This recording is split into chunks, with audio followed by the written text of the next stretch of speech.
Good evening everyone. Ayan, bagong umuwi ng lola.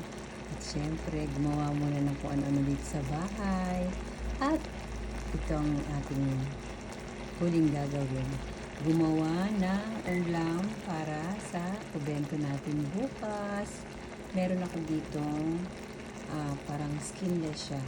Skinless na binili ko lang sa Costco. At tikman natin to.